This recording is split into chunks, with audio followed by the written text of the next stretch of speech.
Good evening. तो हम लोग आज रोटेशन की इरोडोव की प्रॉब्लम्स लेंगे। हाँ,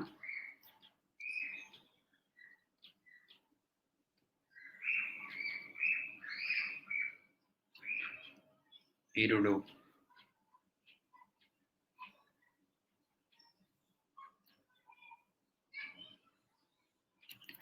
लेकिन जो मैंने क्लास में करवा रखी है, जिस टाइप की या जो मैंने क्लास में करवा रखी है, उनको मैं नहीं लूंगा। केवल जो बाकी रह गई हैं वो लूंगा। काफी मैंने क्लास में ऑलरेडी करवा रखी है, वो नहीं लूंगा, बाकी लूंगा। बताता भी चलता हूं। देखो, 1.51, 1.52, ये हमने क्लास में करवाई थी। कहीं ना कहीं नोट्स में तुम्हें मिल जाएंगी, उसको देख लेना। अब चलते हैं 1.53।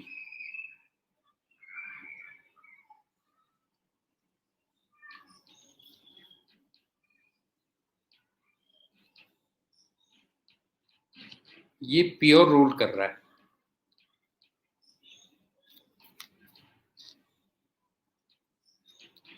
और 2 पॉइंट्स दिए हुए हैं,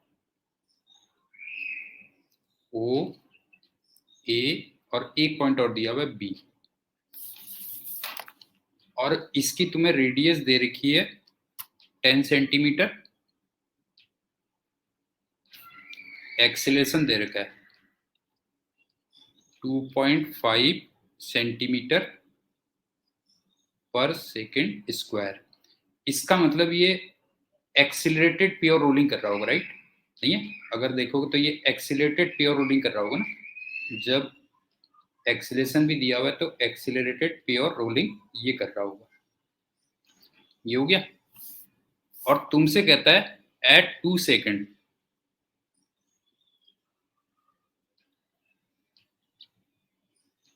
एट 2 सेकेंड तुम्हें वेलोसिटी और एक्सीलरेशन निकालना है।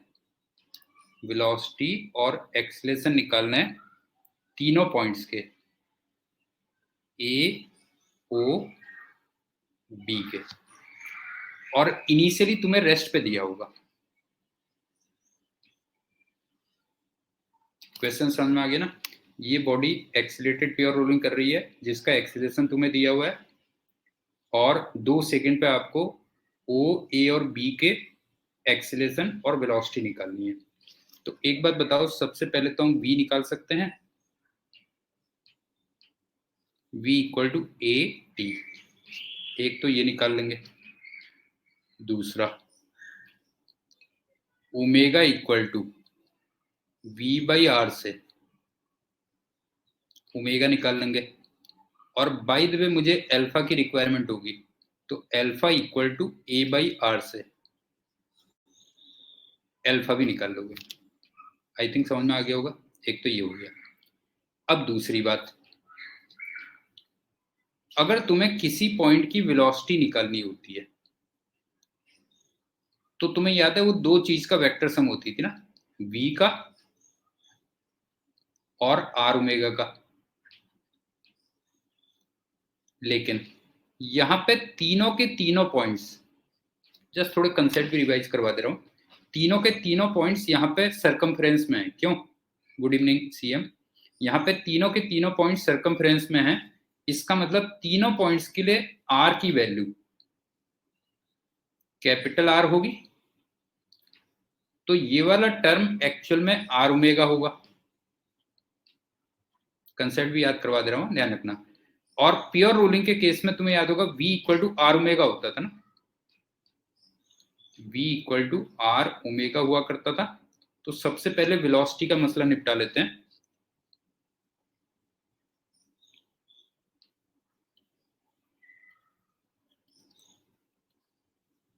ओ पॉइंट की वेलोसिटी 0, ए पॉइंट की वेलोसिटी 2v, और बी पॉइंट की वेलोसिटी √2v। याद रहा? ओ की 0, ए की 2v और बी की √2v। तो ये तो कई बार हम कर चुके हैं। क्यों? ओ पॉइंट की वेलोसिटी तो हो जाएगी 0, ए पॉइंट की वेलोसिटी हो जाएगी 2v, और बी पॉइंट की वेलोसिटी हो जाएगी √2v। मेरे ख्याल से इसमें तुम्हें कोई प्रॉब्लम नहीं होगी। ओके, अब चलते हैं एक्सेलरेशन ऑफ पी। एक्सेलरेशन 3 का वेक्टर सम होता था ना, याद आ रहा है? एक्सेलरेशन 3 का वेक्टर सम होता था। एक तो सेंटर ऑफ मास का जो एक्सेलरेशन आएगा ए, एक आर एल्फा और एक आर ओमेगा स्क्वायर, याद आ रहा है? एक होगा ए, एक होगा आर एल्फा, एक होगा आर ओमेगा स्क्वायर, और तीनों के तीनों पॉइंट्स सर्कमफ्रेंस में है। इसका मतलब तीनों पॉइंट्स के लिए आर की वैल्यू कैपिटल आर होगी। तो बेसिकली ये हो जाएगा आर एल्फा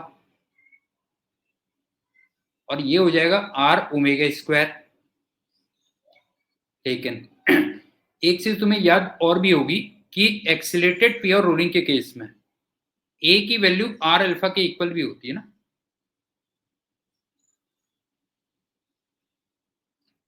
नहीं होता? एक्सीलरेटेड प्योर रोलिंग के केस में क्या होगा, ए की वैल्यू आर अल्फा के इक्वल भी होती है। तो बेसिकली हमें इन तीन चीज का वेक्टर सम करना होगा। नहीं है, तीन का वेक्टर सम करना होगा, ए आर अल्फा और आर ओमेगा स्क्वायर। तो मैं 3 पॉइंट्स ले ले रहा हूं, ये ओ आ गया, ये ए और ये बी। अब देखो, ए तो सबके लिए कॉमन होगा, ए तो सबके लिए कॉमन होगा। ये ओ पॉइंट है, ध्यान रखना, ये ओ पॉइंट है, ये ए पॉइंट है और ये बी पॉइंट है। अब ओ पॉइंट के लिए आर एल्फा पीछे को आएगा। कुछ विजुलाइज कर पा रहे हो कि नहीं कर पा रहे हो बेटा? जो है इसके लिए आर एल्फा पीछे को आएगा। अब वो अलग बात है, वो ए के इक्वल है। ए पॉइंट के लिए आर एल्फा इधर को आएगा और ये भी ए के इक्वल है। और बी पॉइंट के लिए, बी पॉइंट के लिए आर एल्फा इधर को आएगा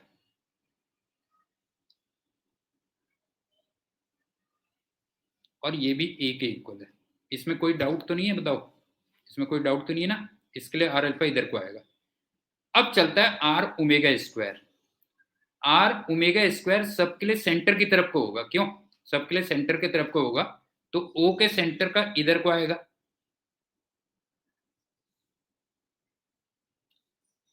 और ए पॉइंट का जो सेंटर होगा वो इधर को आएगा।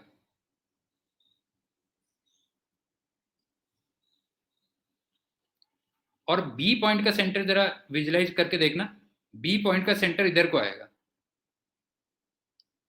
ये आर ओमेगा स्क्वायर होगा। बताओ, इसमें किसी को डाउट है तो बताओ बेटा। जो है ये बताओ, इसमें किसी को डाउट है तो बोलो। ये हो गया। अब सबसे पहले चलते हैं ओ पॉइंट पे। ओ पे ये और ये तो हो गया कैंसिल। इसका मतलब नेट एक्सीलरेशन ये हो गया। क्यों? नेट एक्सीलरेशन ये हो गया और वो किधर की तरफ आ गया? टुवर्ड सेंटर आ गया, बस हो गया। जो है ये सेंटर की तरफ आ गया। और ए पॉइंट का एक्सीलरेशन कितना होगा? देखो 2a ये आ गया और आर ओमेगा स्क्वायर ये हो गया, और ये दोनों के दोनों 90 डिग्री पे हो गए। क्यों 90 डिग्री पे हो गए? तो इधर को कहीं पे आएगा। क्यों? एक्सीलरेशन ऑफ ए इधर को कहीं पे आएगा। और अब इस पे आ जाओ, बी पॉइंट पे। बी पॉइंट पे ये भी ए है और ये भी ए है और ये आर ओमेगा स्क्वायर है। तो इन तीनों का वेक्टर सम निकाल लेना, बस हो गया। आई थिंक मेरे ख्याल से समझ में आ गया होगा। एक बार रिपीट कर दे रहा हूँ। इनिशियली सब कुछ रेस्ट पे था, तो v इक्वल टू 80 से तुमने v निकाल दिया, omega equal to v upon R किया, तो वहां से ओमेगा निकल गया। एल्फा की वैसे आवश्यकता नहीं थी बहुत ज्यादा। एल्फा इक्वल टू क्या हो जाएगा? Alpha equal to a by R हो जाएगा। और वेलोसिटी में मैंने तुमसे कहा था दो का वेक्टर सम होता है, v और r ओमेगा का। और यहाँ पे सारे पॉइंट सरकमफ्रेंस में है, तो स्मॉल r की वैल्यू कैपिटल R के इक्वल होगी। और कैपिटल R ओमेगा और v वो इक्वल थे। और इसी टाइप से a equal to capital R alpha रह जाएगा। क्यों? a इक्वल टू क्या हो जाएगा? कैपिटल R अल्फा, इतना हो जाएगा। ये आ गया। अब चलते हैं अगला क्वेश्चन 1.85।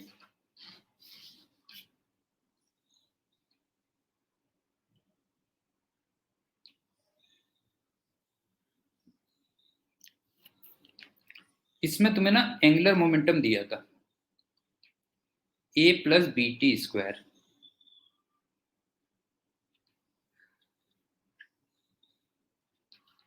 और इसमें तुम्हें ये कहा था कि a वेक्टर और b वेक्टर एक तो कांस्टेंट है और दूसरा ये कहा था म्यूचुअली परपेंडिकुलर है।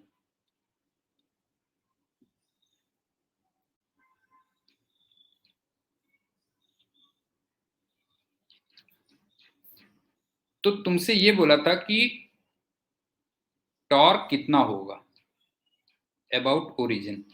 अच्छा, ये एंगुलर मोमेंटम भी ओरिजिन के अबाउट ही दिया था। टॉर्क अबाउट ओरिजिन कितना होगा व्हेन 45 डिग्री का एंगल बन रहा है between L vector and torque vector. Question पहले अंडरस्टैंड कर लो। तुम्हें एंगुलर मोमेंटम दिया था, ए और बी तुम्हें दिए थे एक तो कांस्टेंट और म्यूचुअली परपेंडिकुलर दिए थे। तो तुम्हें टॉर्क वेक्टर निकालना था जब एल वेक्टर और टाउ वेक्टर के बीच में 45 डिग्री का एंगल बन रहा हो। तो देखो एल वेक्टर ये दिया हुआ है,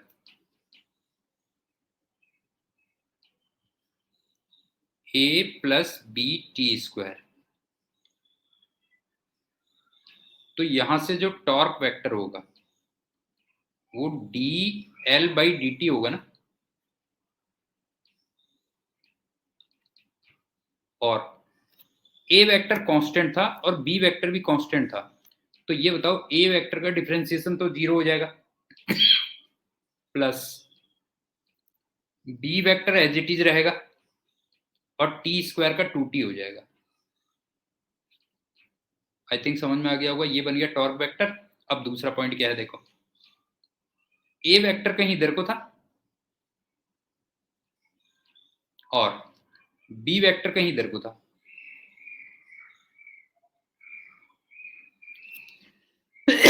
अब ध्यान से देखना, थोड़ा कलर चेंज करता हूं तो थोड़ा और बेटर रहेगा।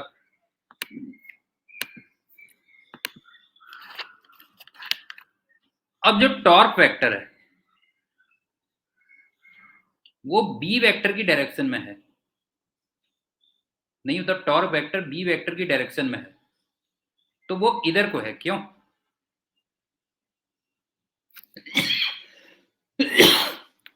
समझ में आ रही बात बेटा? जो है बी वेक्टर इधर को है। अब एल वेक्टर किधर को है? वो एक इधर को है और हाँ एक चीज और है इसमें, कांस्टेंट यूनिट वेक्टर्स हैं बेटा।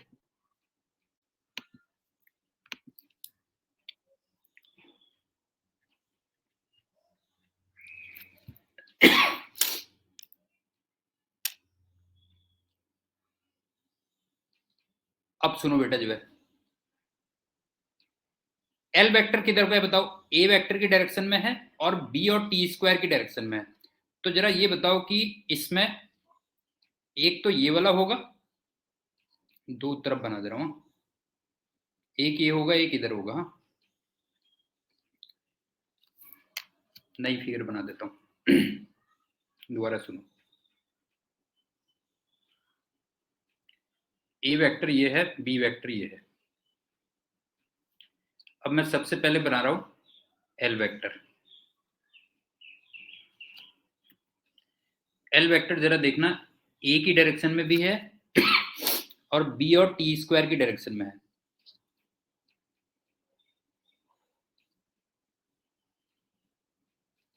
इधर को एक तरीके से 1 है, इधर को टी स्क्वायर है, ये हो गया। और जो टॉर्क वेक्टर है वो बी वेक्टर की डायरेक्शन में है, नहीं टॉर्क वेक्टर बी स्क्वायर इसकी डायरेक्शन में है, तो ये इधर को टॉर्क वेक्टर है। कोई डाउट? ये बताओ बेटा, ये समझ में आ रही बात नहीं आ रही? बताओ, जो टॉर्क वेक्टर इधर को है और एल वेक्टर इधर को है। क्यों? ये हो गया, और ये तुम्हें दिया हुआ है 45 डिग्री पे।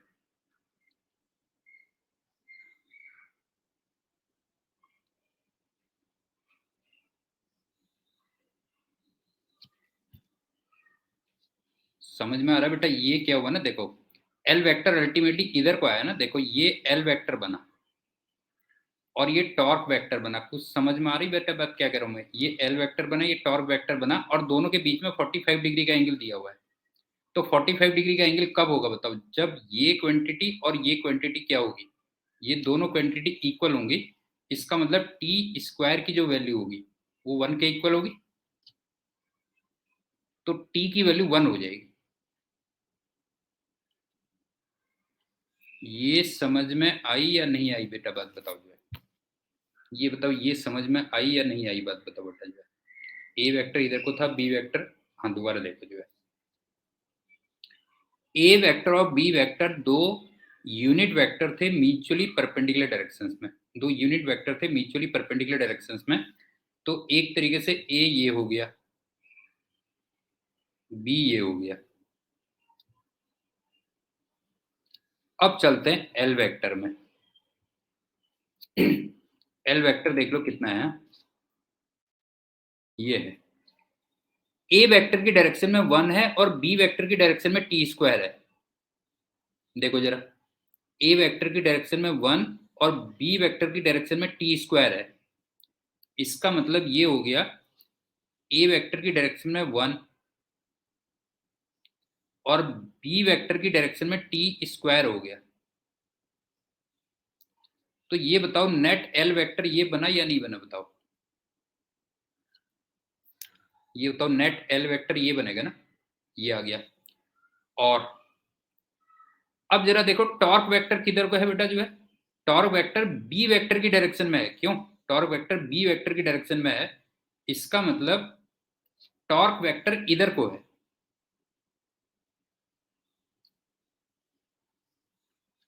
और इन दोनों के बीच में 45 डिग्री का एंगल दिया हुआ है। तो एक तरीके से ये दोनों 45 हो गए या नहीं हो गए बताओ? ये बताओ, इन दोनों के बीच में 45 डिग्री एंगल दिया हुआ, तो ये दोनों 45 हो गए या नहीं हो गए बताओ जो है? अरहान बता बेटा, ये दोनों 45 हो गए या नहीं हो गए बताओ जो है? ये दोनों 45 हो गए, और 45 हो गए तो इसका मतलब ये और ये क्या हो जाएगा बताओ? ये दोनों इक्वल हो जाएंगे। इसका मतलब टी स्क्वायर की वैल्यू 1 हो गई और टी की वैल्यू 1 आ गई, बस हो गया। ये कह लो जो है, आई थिंक समझ में आ गया होगा ना, टी की वैल्यू 1 आ गई। अब तुम्हें इस टाइम पे क्या करना था बताओ जो है? इस टाइम पे मेरे ख्याल से एल वेक्टर फाइंड करना था बस, नहीं है? इस टाइम पे तुम्हें एल वेक्टर फाइंड करना था ना।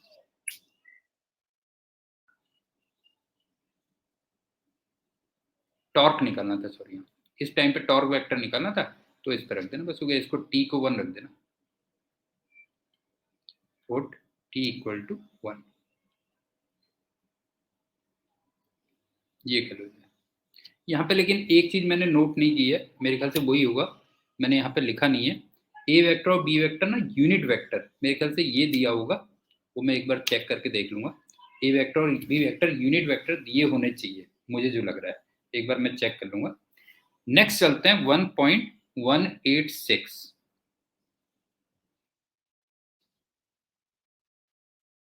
1.186 ये भी क्लास में किया हुआ है बेटा। अगर मैंने उस टाइप के क्लास में किए हुए, टाइप भी अगर क्लास में किए हुए, तो उसको मैं यहाँ पे नहीं ले रहा हूँ। जिस टाइप की मैंने क्लास में नहीं किए उसको मैं यहाँ पे ले रहा हूँ। नेक्स्ट चलते हैं 1.187।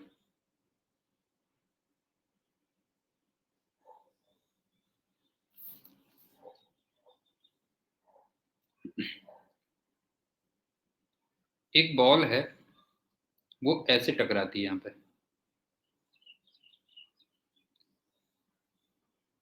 और फिर ऐसे वापस आती है। इलास्टिक कोलिजन है।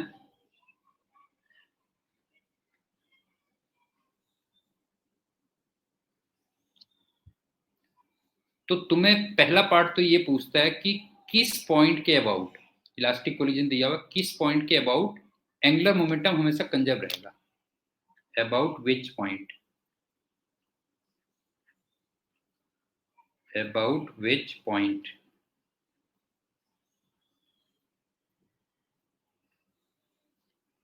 L always conserve.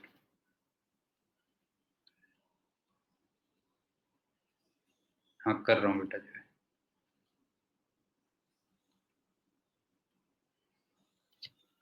हाँ बिल्कुल सही कह रहे हो। इस लाइन पे कोई सा भी पॉइंट हो बेटा जो है, ये जो डॉटेड लाइन है इस पे कोई सा भी पॉइंट हो, any point, any point on this line. Even टकराने के पहले भी, टकराने के बाद भी, हाँ ध्यान रखना, टकराने के पहले या टकराने के बाद कुछ भी कह लो जो है। क्यों देखो, एक बात बताओ, अगर मैं ये वाला पॉइंट लेता हूँ, ध्यान से देखना बेटा जो है, ये वाला पॉइंट लेता हूँ तो इसकी परपेंडिकुलर डिस्टेंस ये हो गई जब ये ऐसे आ रहा था, और जब ये ऐसे जा रहा था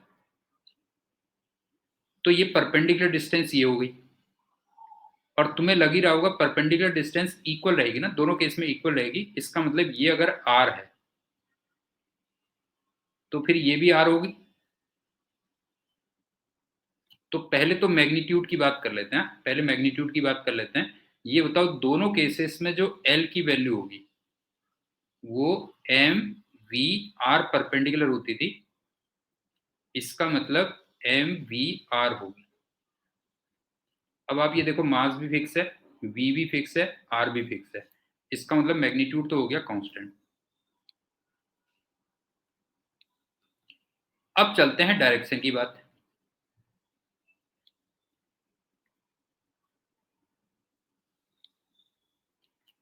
तुम्हें याद है स्क्रू लॉ लगाते थे बेटा जो हम, नहीं है स्क्रू लॉ लगाते थे। तो जब ये कोलिजन से पहले ये ऐसे बन रहा है और कोलिजन के बाद देखो इस टाइप से बन रहा है, कुछ याद आ रहा है बेटा जो है, दोनों में ही क्लॉकवाइज बन रहा है, तो इसका मतलब इनवर्ट्स हो गया। क्यों, दोनों केस में इनवर्ट्स हो गया, बस हो गया जो है। तो दोनों केसेस में अगर तुम देखोगे तो बोथ केसेस में वो क्लॉकवाइज कह लो या इनवर्ट्स कह लो या क्रॉस डायरेक्शन में कह लो या माइनस के कैप डायरेक्शन में कह लो। लेकिन माइनस के कैप केवल तभी होगा जब ये एक्स होगा और ये क्या होगा, ये वाई होगा। ये क्या, तो आई थिंक समझ में आ गया होगा। एक तो ये आ गया। दूसरा तुमसे क्या करता है कि यहाँ पे ना एक ओडेस पॉइंट है,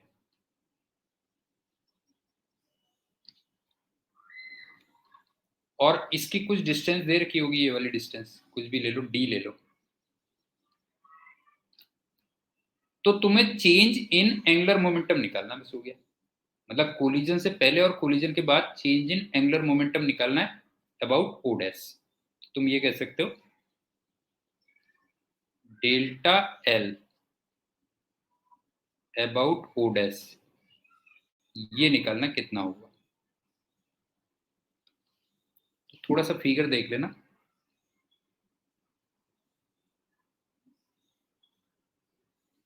हाँ काफी हद तक एंगुलर इम्पल्स, लेकिन यहाँ पे एक्चुअली में ना फिर वो निकालना थोड़ा सा मुश्किल होगा बेटा जो है, कितना लीनियर इम्पल्स लगा और वो सब निकालना वो मुश्किल होगा। तो बेटर ये है कि उसी से निकाल दो।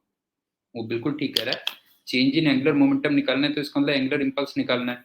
लेकिन एंगुलर इम्पल्स लीनियर इम्पल्स और उन सब चीजों से लगेगा ना बेटा जो है, तो वो अननेसेसरी थोड़ा लेंदी हो जाएगा। तो बेटर ये है कि पूरा उसी से कर लो बेटा जो है। जैसे ये था ना, ये पहले ऐसे आ रहा था, हाँ, ध्यान रखना, ऐसे आ रहा था और ये बात को ऐसे चला गया और ये ओडेस पॉइंट था। अब जरा एक चीज देखना बेटा, ये जो है ना, ये तो क्लॉकवाइज है और ये एंटी क्लॉकवाइज लग रहा है कि नहीं लग रहा है, बताओ बेटा, पहले ये बताओ, पहले ये बताओ, ये लग रहा है कि नहीं लग रहा है, बताओ जो है। ये तुम्हें ऐसे हो रहा है, नहीं है, ये आ गया और ये इस टाइप से हो गया। तो बस जितना क्लॉकवाइज आएगा उतना ही एंटी क्लॉकवाइज आ जाएगा ना। तो इसका मतलब इसकी वैल्यू कितनी होनी चाहिए, बताओ जो है, इसकी वैल्यू 0 आनी चाहिए। क्यों, समझ में आ रहा है कि नहीं आ रहा है बेटा, ये बताओ पहले। अगर मैं इस पॉइंट के अबाउट देखूं तो एक के अबाउट तो क्लॉकवाइज आ रहा है और दूसरे के अबाउट कितना आ रहा है बताओ, एंटी क्लॉकवाइज। और वैल्यू तुम्हें लग रहा होगा कि वैल्यू सेम ही आएगी, क्यों? मेरे ख्याल से फील आ रहा होगा ना, वैल्यू सेम आएगी कि नहीं आएगी, जरा देख लेना, वैल्यू देख लेना बेटा, मेरे ख्याल से सेम ही आएगी, क्योंकि ठीक है ये वाला एंगल देख लेना, वैल्यू कहीं वो ना हो जाए बेटा। थोड़ा सा ये मैं वो कर रहा हूँ, जैसे ये एंगल अल्फा था तो ये एंगल भी अल्फा होगा। अरे हाँ यार सही कह रहे हो, sorry sorry sorry sorry sorry sorry बेटा, ये डबल हो जाएगा, हाँ ये डबल हो जाएगा, नॉट जीरो, हाँ नॉट जीरो, बल्कि कितना हो जाएगा बेटा, डबल हो जाएगा, ये कह रहे थे बस ये हो गया। और वैसे फाइनल माइनस इनिशियल करते हैं, क्यों? फाइनल माइनस इनिशियल करते हैं तो इसका मतलब फाइनल में क्या हो जाएगा, जरा देखो, एंटी क्लॉकवाइज है ना, हाँ ठीक है बेटा, फाइनल माइनस इनिशियल होता है तो फाइनल में एंटी क्लॉकवाइज है, तो इसका मतलब जो आंसर आएगा वो एंटी क्लॉकवाइज आएगा, क्यों? आंसर जो आएगा वो आएगा twice M V R perpendicular, लेकिन एंटी क्लॉकवाइज आएगा, बस हो गया। आई थिंक समझ में आ गया होगा ना, समझ में आ गया, एंटी क्लॉकवाइज ये आ जाएगा, बस हो गया। नेक्स्ट चलते हैं 1.188।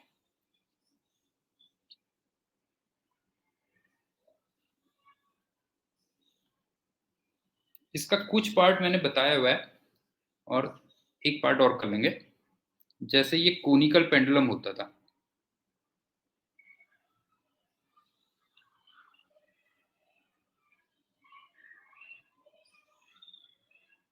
इस टाइप से कोनिकल पेंडुलम है, इसको ओ कह लो, इसको सी कह लो। ये हॉरिजेंटल सर्किल लेता था, तुम्हें याद होगा, हॉरिजेंटल सर्किल, और इसके v की वैल्यू कांस्टेंट रहती थी। v का मतलब स्पीड की बात कर रहा हूँ, ध्यान रखना, v का मतलब स्पीड की बात कर रहा हूँ, स्पीड कांस्टेंट रहता था। और अगर तुम्हें इक्वेशन याद हो तो क्या होता था, जैसे ये t है, ये मान लो थीटा है, क्यों? और ये mg है, तो t का जो cos थीटा कंपोनेंट होता था ये तो mg के इक्वल होता था, और t का जो साइन थीटा कंपोनेंट होता था वो M V square upon R होता था। नहीं है, ये तो कोनिकल पेंडुलम में आ जाता है, और आर हमारी ये वाली रेडियस होती है ना, अगर तुम आर देखोगे तो आर ये वाली रेडियस होती है, क्यों? और ये थीटा है, और यहाँ पे जो आर की वैल्यू होगी वो एल साइन थीटा हो जाएगी। मेरे ख्याल से यहाँ तक कोई प्रॉब्लम नहीं होनी चाहिए, क्यों? ये हम ऑलरेडी सर्कुलर मोशन में कर चुके हैं। तो पहली बात तो तुमसे ये कहता है कि एंगुलर मोमेंटम किस पॉइंट के अबाउट कांस्टेंट रहता है, L vector, about which point,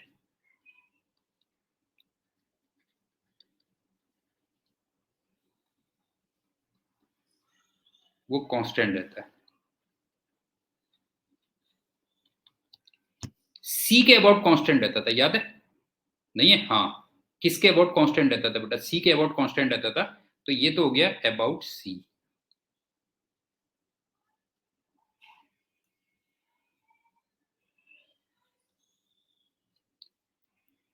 अब ओ पॉइंट के अबाउट मैग्नीट्यूड कांस्टेंट रहता था, लेकिन डायरेक्शन चेंज होती रहती थी। नहीं है, ओ पॉइंट के अबाउट क्या होता था, मैग्नीट्यूड कांस्टेंट रहता था लेकिन डायरेक्शन चेंज होती रहती थी, तो अबाउट ओ कह सकते हो, अबाउट ओ, एल ओ की जो मैग्नीट्यूड होगा वो कांस्टेंट होगा, डायरेक्शन चेंज होती रहेगी।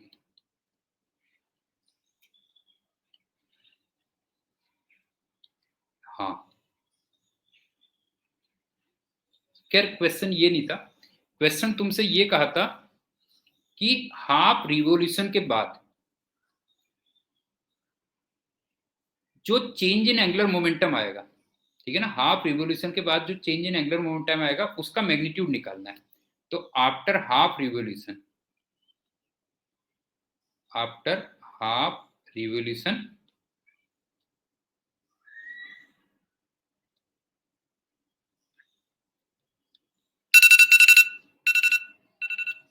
डेल्टा एल ओ, ये फाइंड करना है कितना है।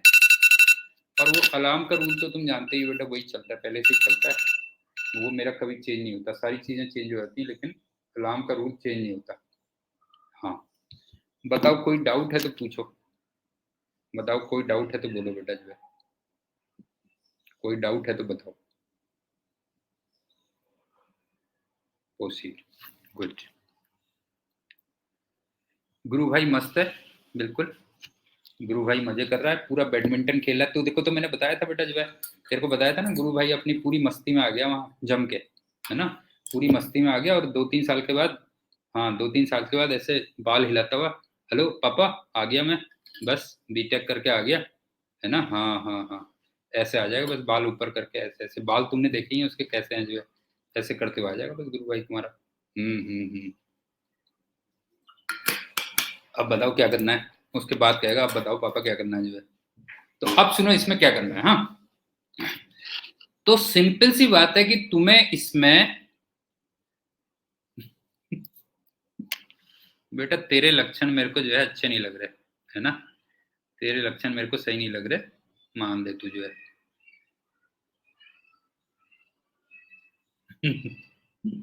ये तुम्हें ये निकालना था बेटा, जो है L final vector minus L initial vector, इसका मॉड निकालना था। हाँ, ये निकालना था बेटा, जो है। और एल वेक्टर के लिए मैं एम आर क्रॉस वी लूंगा। पूरा बेसिक पे चलते हैं, पूरा बेसिक पे चल रहा है बेटा, जो है एल वेक्टर के लिए मैं M R cross V use करूंगा। इसको देखना अब क्या है। जैसे तुम एक चीज देखो,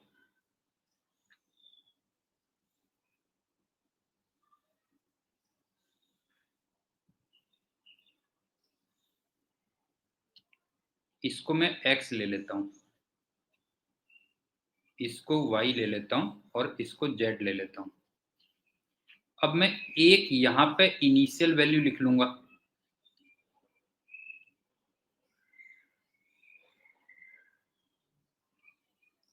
और हाफ रोटेशन के बाद में यहां पे फाइनल वैल्यू लिखूंगा।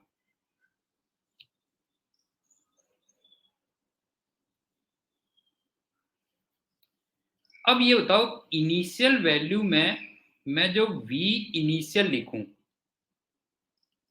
उसको v इंटू जे कैप लिख दूं। पहले ये बताओ, ये विजुलाइज हो पा रहा है कि नहीं हो रहा, बेटा बताओ। अगर ये ऐसे घूम रहा है, जरा देखना ये विजुलाइज हो पा रहा है कि नहीं हो रहा है, बिकॉज ये ऐसे जा रहा होगा ना, अभी यहाँ पे ऐसे जा रहा होगा, और यहाँ पे ये ऐसे आ रहा होगा। बताओ विजुलाइज हो पा रहा है बेटा, जो है इनिशियल वैल्यू में मैं v को क्या लिखूंगा, बताओ v जे कैप लिखूंगा, और फाइनल वैल्यू में मैं v फाइनल कितना लिखूंगा, बताओ, जो है फाइनल वैल्यू लिखूंगा माइनस v इंटू जे कैप लिखूंगा। एक तो ये आ गया, एक पॉइंट तो ये आ गया। दूसरी बात, अब मेरे को ये बताओ, इस पॉइंट के जो कोऑर्डिनेट लिखूंगा मैं, इस पॉइंट के जो कोऑर्डिनेट लिखूंगा, उसको मैं r कॉमा 0,0, मेरे ख्याल से यही लिखूंगा, देखना जरा। इस पॉइंट के कोऑर्डिनेट में r कॉमा 0,0 लिखूंगा, ये r हो गया ना, ये आ गया। और इस पॉइंट के कोऑर्डिनेट कितना लिखूंगा बेटा, जो है इस पॉइंट के कोऑर्डिनेट लिखूंगा, हाँ हाँ हाँ, इस पॉइंट के कोऑर्डिनेट क्या लिखूंगा बताओ, माइनस r कॉमा 0,0, ये भी आई थिंक समझ में आ गया होगा। इस पॉइंट के कोऑर्डिनेट ये लिखूंगा, और पॉइंट ऑफ सस्पेंशन हमारा यहां कहीं पे था, नहीं है, पॉइंट ऑफ सस्पेंशन हमारा यहां कहीं पे था। ये वाली डिस्टेंस तुम निकाल ही लोगे, इसको मैं h कह दे रहा हूं, राइट, इसको मैं h कह दे रहा हूं। तो इसका मतलब इस पॉइंट के कोऑर्डिनेट क्या लिखूंगा बताओ, 0,0,h। बताओ क्लियर है बेटा, ये बताओ उस वाले पॉइंट के कोऑर्डिनेट्स में कितना लिख सकता हूं, बताओ 0,0,h। तो इस वाले पॉइंट के लिए तो तुम आर वेक्टर ये लिखोगे बेटा, ये बनेगा आर इनिशियल वेक्टर, और ये बनेगा आर फाइनल वेक्टर। अब समझ में आया या नहीं आया बताओ, ये बताओ, ये समझ में आया बेटा? जो है उसको आर इनिशियल और इसको आर फाइनल कहेंगे। और आर वेक्टर कैसे निकालना होता है बताओ? जो है फाइनल में से इनिशियल वेक्टर माइनस करने होते हैं। क्यों? फाइनल में से इनिशियल वेक्टर माइनस करने होते हैं। तो आर इनिशियल वेक्टर में कितना लिख सकता हूँ, ध्यान से देखना बेटा। फाइनल में से इनिशियल माइनस करूंगा तो इसका मतलब are I cap minus H ठीक है, आर इनिशियल ये लिखूंगा are I cap minus H की कैप। कोई डाउट है तो बताओ बेटा इसमें, ये बताओ कोई डाउट तो नहीं है? ये तो आर इनिशियल हो गया, और इसी टाइप से जो आर फाइनल होगा वो लिख दोगे minus R I cap minus H की कैप, और एल इनिशियल वेक्टर कितना हो जाएगा? M R initial cross V initial, और एल फाइनल वेक्टर कितना हो जाएगा? M R final vector cross V final vector. I think फिर तुम यहां से जो है L final minus L initial निकालोगे और उसका मॉड निकाल दोगे, तो समझ में आ गई होगी बात। तो इस पूरे सिनेरियो से हमने क्या सीखा बेटा? जो है इस पूरे सिनेरियो से हमने ये सीखा कि सी वेक्टर के अबाउट एंगुलर मोमेंटम हमेशा कांस्टेंट रहता है, डायरेक्शन भी और मैग्नीट्यूड भी। ओ वेक्टर के अबाउट, ओ पॉइंट के अबाउट सॉरी, ओ पॉइंट के अबाउट मैग्नीट्यूड कांस्टेंट रहता है लेकिन डायरेक्शन चेंज होती रहती है। और अगर तुम्हें किसी पॉइंट पे एल वेक्टर निकालना है तो तुम एम आर क्रॉस वी वो फॉर्मूला अप्लाई कर देना, बस हो गया। अब उसमें तुम्हें आर वेक्टर प्रॉपरली लिखना है और वी वेक्टर प्रॉपरली लिखना है, बस उस पर अगर तुमने ध्यान दे दिया तो फिर हो जाएगा। तो मेरे ख्याल से ये पॉइंट भी क्लियर होगा। अब चलते हैं अगले क्वेश्चन में। 1.192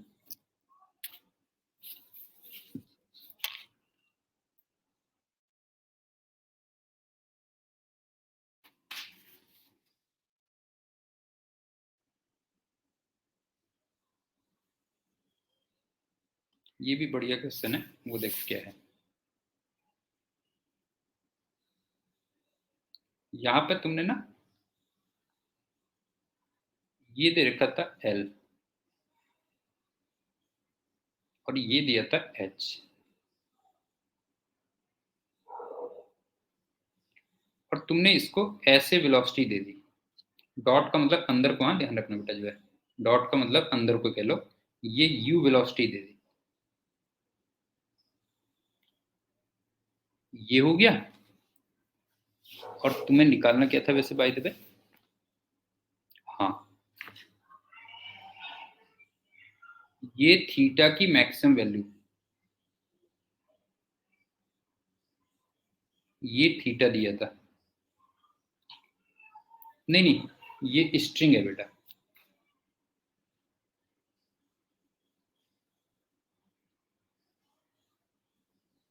स्ट्रिंग है।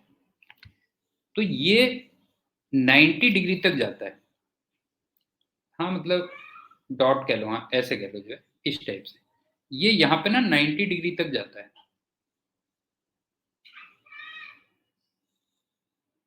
लेकिन ऐसा नहीं कि स्लैक हो जाता बेटा। जो है स्लैक हो जाता है ऐसा नहीं है, ध्यान रखना। जो है तो मतलब ऐसे मान लो ये है इस डायरेक्शन में v, ये ना स्पाइरल करता हुआ जा रहा है, ऐसे जा रहा है बेटा, ऐसे। समझ में आ रहा है? कुछ फिगर विजुलाइज कर पा रहे हो कि नहीं कर पा रहे हो? जैसे ऐसे फेंका तो ये स्पाइरल करता हुआ ऊपर जा रहा है, ऐसे जा रहा है। जो है ये बताओ, ये विजुलाइज कर पा रहे हो कि नहीं कर पा रहे हो? बताओ बेटा। जो है ऐसे फेंका तो ये ऐसे स्पाइरल करता हुआ ऊपर को भी जा रहा है बेटा। जो है ऊपर को भी जा रहा है। जो है ऐसे।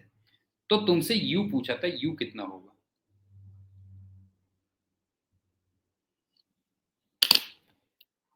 पीपी तेरे को पहले बता, समझ में आया कि नहीं आया बेटा, बता ये बता, ये समझ में आई कि नहीं आई बात, कैसे किया हुआ है? ऐसे करके ये ऐसे स्पाइरल करते हुए धीरे धीरे ऊपर भी जा रहा है बेटा जो है, तो वो 90 डिग्री तक जाता है, ये कह लो। हाँ, 3D में तुम्हें उठना पड़ेगा। तो इसमें देखो तुम्हारे क्या वो होते हैं, इसमें तुम्हें दो कंजर्वेशन लॉज लगाने होते हैं, बस हो गया। सबसे पहला, एक तो इनिशियल एनर्जी और फाइनल एनर्जी, ये तो लिखोगे ही लिखोगे, क्यों नहीं है? इनिशियल और फाइनल तो लिखोगे लिखोगे। तो इनिशियली तुमने इसको हाफ mu² दी थी, और फाइनल में भी हाफ mv² तो है ही है, प्लस mgh भी है। ये तो समझ में आ गया? बताओ बेटा, ये बताओ जो है, ये तो क्लियर है ना, इसमें तो कोई प्रॉब्लम नहीं है। तो एक तो एनर्जी कंजर्व करोगे। अब दूसरा देखो क्या है इसमें, दूसरा ये है कि इस पे दो फोर्सेस लगे हुए हैं, एक तो टेंशन और एक mg।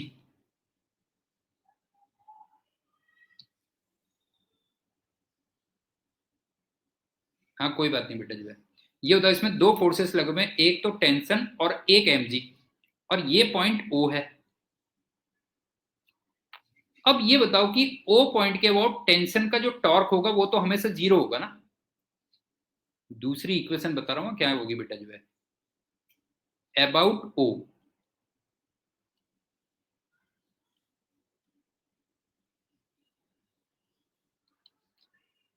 टॉर्क ऑफ टेंशन ये तो हमेशा जीरो होगा।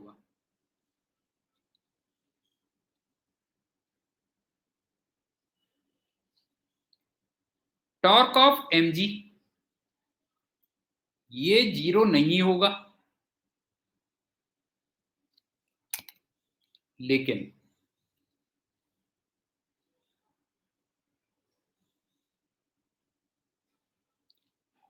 mg वर्टिकल डायरेक्शन में लगा हुआ है।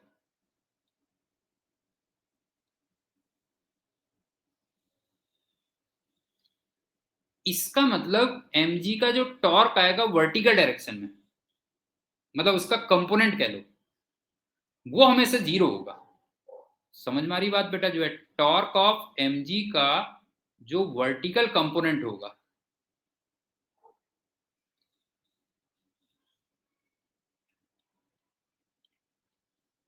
वो हमेशा जीरो होगा। तो नटसेल में आप ये कह सकते हो कि वर्टिकल डायरेक्शन में टॉर्क हमेशा जीरो रहेगा। अगर आप देखोगे तो जो टॉर्क होगा वो वर्टिकल डायरेक्शन में वो हमेशा जीरो होगा। इसका मतलब एंगुलर मोमेंटम वर्टिकल डायरेक्शन में हमेशा कांस्टेंट रहेगा, बस हो गया, ये कंसेप्ट आ गया। कह लो, इसका मतलब angular momentum in vertical direction ये हमेशा कांस्टेंट रहेगा, और ये काम फिर मैं आपको दे रहा हूं इसके बाद। इसका मतलब L इनिशियल का वर्टिकल कंपोनेंट और L फाइनल का वर्टिकल कंपोनेंट ये हमेशा इक्वल होगा, ये बनेगी दूसरी इक्वेशन। एक बार कंसेप्ट दोबारा देख लो क्या है। एक तो पहले स्पाइरल करता हुआ ऊपर जा रहा है बेटा जो है, स्पाइरल करता हुआ ऊपर जा रहा है। दो इक्वेशन कौन कौन सी लगेंगी, एनर्जी तो कंजर्व होगी होगी। पहले उसके पास सिर्फ काइनेटिक एनर्जी थी, और टॉप में उसके पास काइनेटिक एनर्जी भी है और पोटेंशियल एनर्जी भी है। एक तो ये हो गया। दूसरा कंसेप्ट बहुत इंपॉर्टेंट था कि ओ पॉइंट के अगर अबाउट देखो मैं, अच्छा ये अबाउट ओ की बात भी कर रहा हूँ बेटा, ये ध्यान रखना, अबाउट ओ।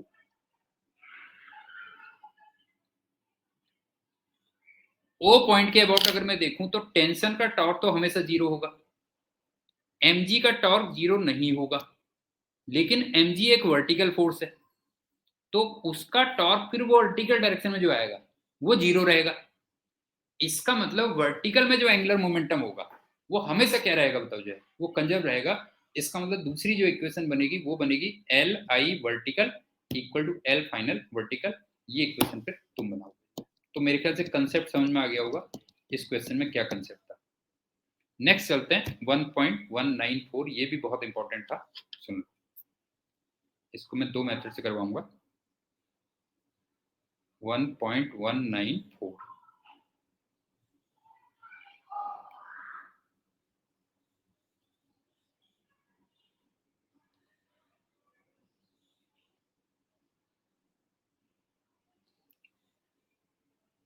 ये मैसिव है।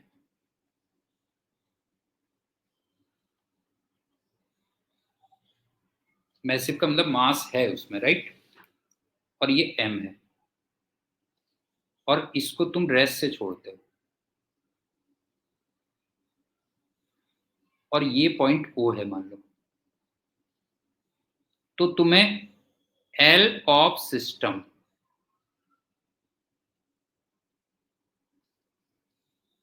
अबाउट O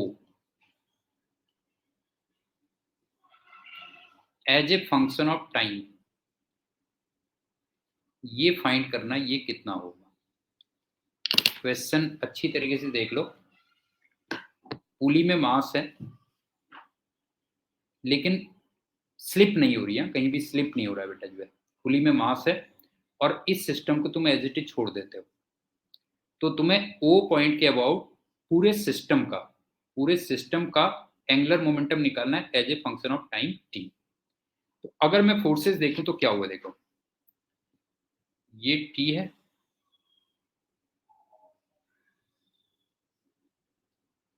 और ये एम जी है।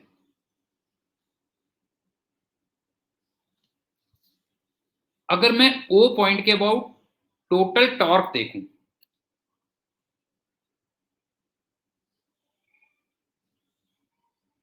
अबाउट ओ टॉर्क देखूं ऑन सिस्टम,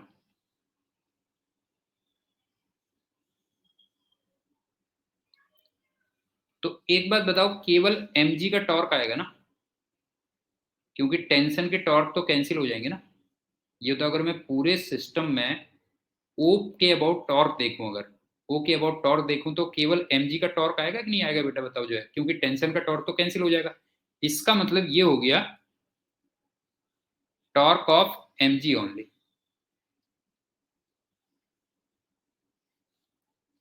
और वो हो जाएगा mg इंटू आर। और ये टॉर्क तुम्हें कांस्टेंट दिख रहा होगा, क्यों?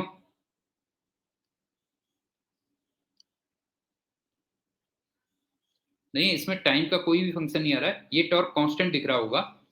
इसका मतलब इस टॉर्क का जो एंगुलर इंपल्स आएगा वो सीधे टॉर्क इनटू टाइम कर सकते हैं, बस हो गया।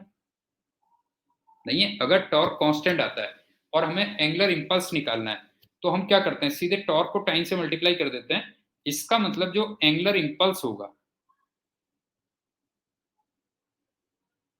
वो डायरेक्टली हो जाएगा टॉर्क इनटू टाइम, या कह लो mgr इंटू टी। और angular impulse he change in angular momentum होता है। और अगर इनिशियली एंगुलर मोमेंटम जीरो हो, तो फिर वही फाइनल एंगुलर मोमेंटम बन जाता है, या कह लो यही वैल्यू क्या बन जाएगी, ये वैल्यू एल की बन जाएगी। ये आई थिंक समझ में आ गया होगा। एक बार दोबारा सुन लो क्या कह रहा हूं। अगर मैं पूरे सिस्टम को देखूं, ओ पॉइंट के अबाउट टॉर्क निकालूं, तो टेंशन के टॉर्क तो कैंसिल हो जाएंगे। इसका मतलब सिर्फ mg का टॉर्क रह जाएगा, और वो mg इंटू आर होगा, और वो कांस्टेंट होगा टॉर्क। और अगर टॉर्क कांस्टेंट हो, तो उसको हम डायरेक्टली टाइम से मल्टीप्लाई करके हम एंगुलर इंपल्स निकाल सकते हैं। और angular impulse he change in angular momentum आता है, L final minus L initial. लेकिन अगर इनिशियली सब कुछ रेस्ट पे हो, तो फिर वही एंगुलर मोमेंटम हो जाता है किसी टाइम टी पे। ये तो हो गया सिंपल अप्रोच। अब इसकी एक दूसरी अप्रोच और करता हूँ, अल्टरनेट मेथड, देखो क्या होगा।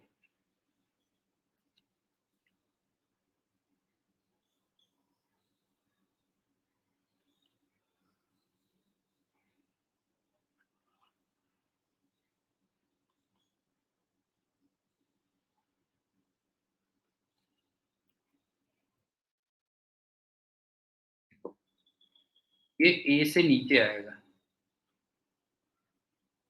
और ये अल्फा से घूमेगा। अब मैं ए और अल्फा की इक्वेशंस लिख रहा हूं, उसको देखना। ए इक्वल टू कितना होगा?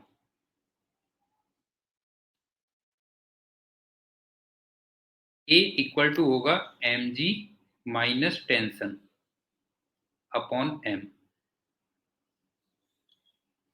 अल्फा पे आ जाओ, टॉर्क अपॉन आई। और टॉर्क केवल टेंशन का आएगा, अगर तुम देखोगे तो टॉर्क केवल टेंशन का आएगा। इसका मतलब ये हो गया T into R upon I. अच्छा, मोमेंट ऑफ इनर्शिया नहीं दिया था, ध्यान रखना बेटा, जो है मोमेंट ऑफ इनर्शिया नहीं दिया था तो कोई बात नहीं, उससे फर्क नहीं पड़ता। आई लास्ट में कैंसिल हो जाता है, अगर तुम देखोगे तो आई लास्ट में कैंसिल हो जाता है। और ए की वैल्यू आर अल्फा होगी, क्योंकि वहां पे स्लाइड नहीं हो रहा था बेटा। और ब्लॉक की वेलोसिटी ए इंटू टी होगी।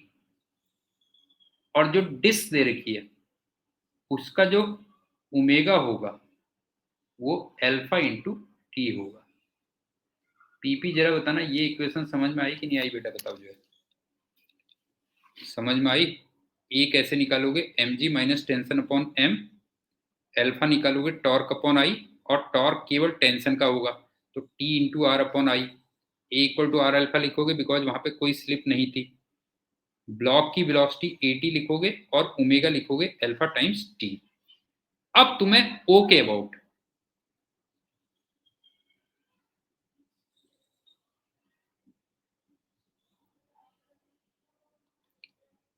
एल टोटल निकालना था। तो इसका मतलब एक तो होगा एल ऑफ ब्लॉक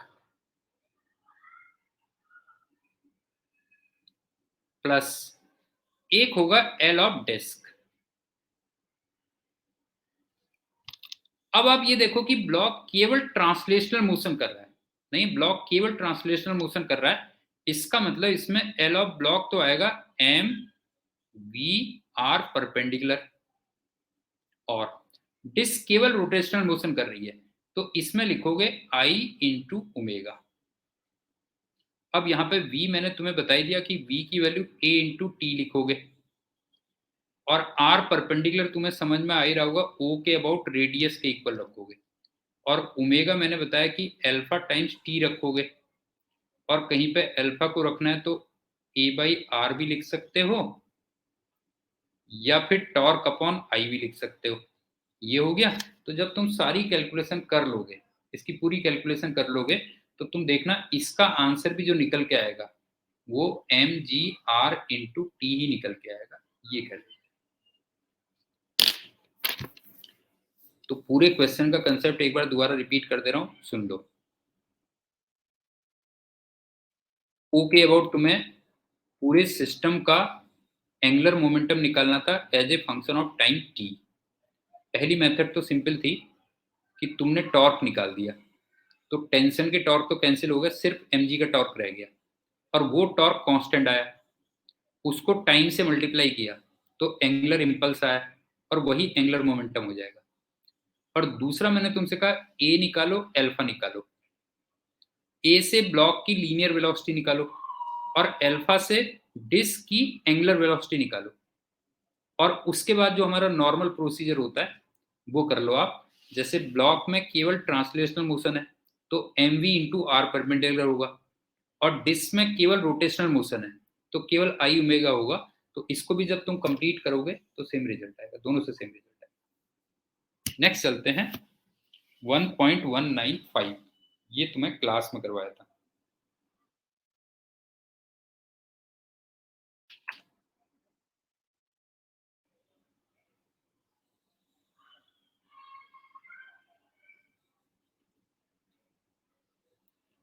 ये हमने क्लास में किया हुआ है।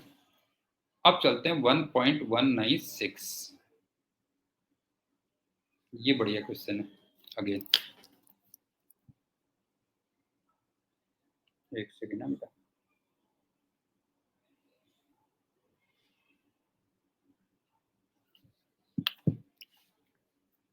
एक सिस्टम दिया हुआ है,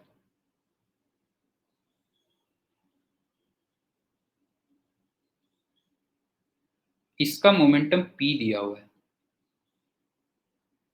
और O पॉइंट के अबाउट एंगुलर मोमेंटम LO ये गिवन है। ये दोनों चीजें गिवन है, ध्यान रखना।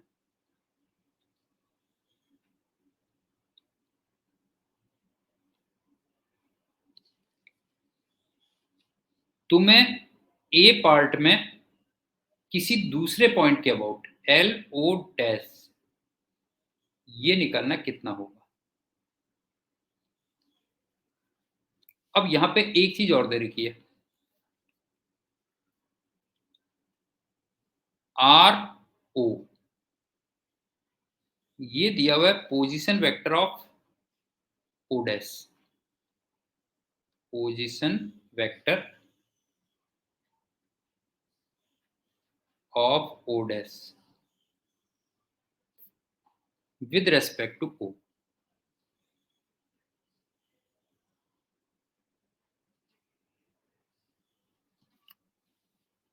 क्वेश्चन अच्छी तरीके से देख लो। एक सिस्टम ऑफ पार्टिकल्स है उसका टोटल मोमेंटम तुम्हें P दे रखा है, O पॉइंट के अबाउट तुम्हें एंगुलर मोमेंटम दिया हुआ है, तुम्हें O डैश के अबाउट निकालना है और साथ में ये दिया हुआ है कि RO तुम्हें एक और दिया हुआ है position vector of O dash with respect to O, ये और दिया हुआ है। अब सुनो, अगर मैं L अबाउट O डैश निकालूंगा, ध्यान से देखना बेटा, जो है equal to M into RI cross V कर सकता हूं।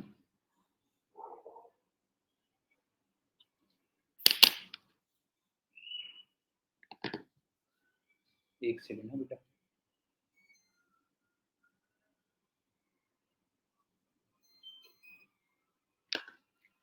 ये बताओ ये क्लियर है कि नहीं बताओ। जो है अगर मुझे LO डैश निकालना है बेटा, जो है तो ये क्या हो जाएगा, तो M into RI cross V इस टाइप से लिख सकता हूं मैं, जनरल फॉर्मूला, मतलब जनरल उसमें जो है। अब इसको मैं ये लिख सकता हूं M इंटू RI को मैं क्या लिख सकता हूं वो ध्यान से देखना बेटा, जो है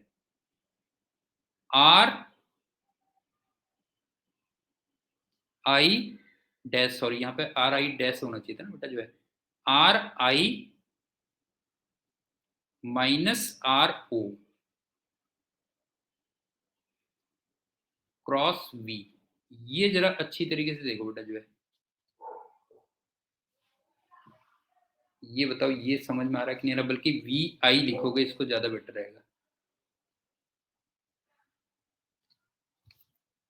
इसको देखो बेटा, जो है ये बताओ ये क्लियर हुआ कि नहीं हुआ बताओ। जो है मतलब LO डैश अगर लिखोगे तो M into RI dash cross VI होगा, और RI डैश को मैं लिख सकता हूँ RI माइनस RO लिख सकता हूँ।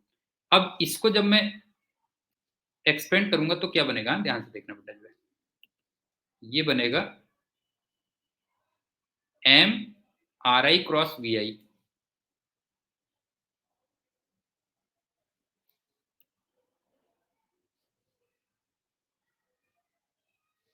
RI cross VI।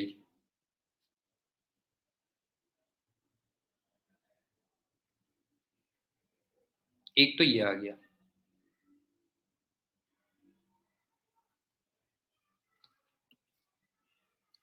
Minus RO common आ रहा है जो है, बल्कि इसको MI लिख दो बेटर है ना, ये हो गया, ये हो गया। क्यों माइनस, आप देखो RO वेक्टर कॉमन आ रहा है बेटा, RO वेक्टर सब में कॉमन आएगा, तो इसका मतलब ये क्या होगा, बल्कि इसमें समेसन और लगेगा ना, अगर देखोगे तो समेसन और लगेगा हर जगह पे, ये कह लो। तो ये आ गया समेसन, ये आ गया plus summation,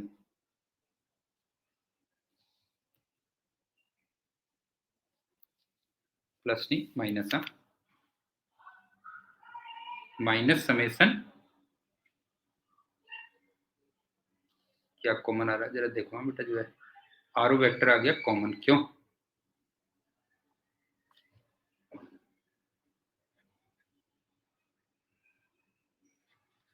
are O comma M I V I, क्यों comma M I V I. बताओ इस टाइप से लिख सकते हैं बेटा, ये बताओ जो है।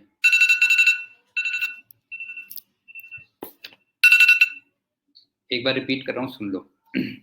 मुझे ओ डैश के अबाउट निकालना है अगर, तो मैं ऐसे लिखूंगा summation M I R I dash comma V I. अब मैं आर आई डैश को क्या लिख सकता हूँ, आर आई डैश को लिख सकता हूँ R I vector minus R O vector comma V I लिख सकता हूँ। अब मैं इसको अलग से कर रहा हूँ, देखो समेसन एम आई, यहाँ भी ये एम आई है, R I cross V I minus summation इतना आ गया। अब सुनो, इस वाले वेक्टर को, ये एक्चुअल में एल वेक्टर था, क्यों अबाउट ये ओ था।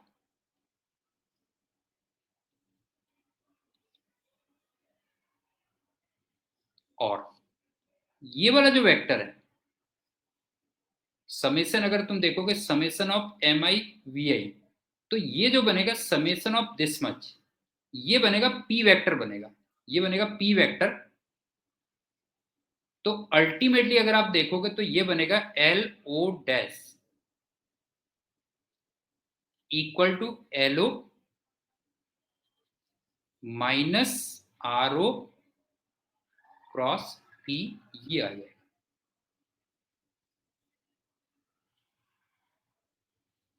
ये आंसर आएगा।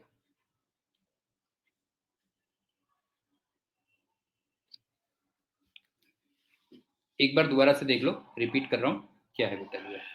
जैसे तुम ये देखो ना, ये मान लो ओ पॉइंट था,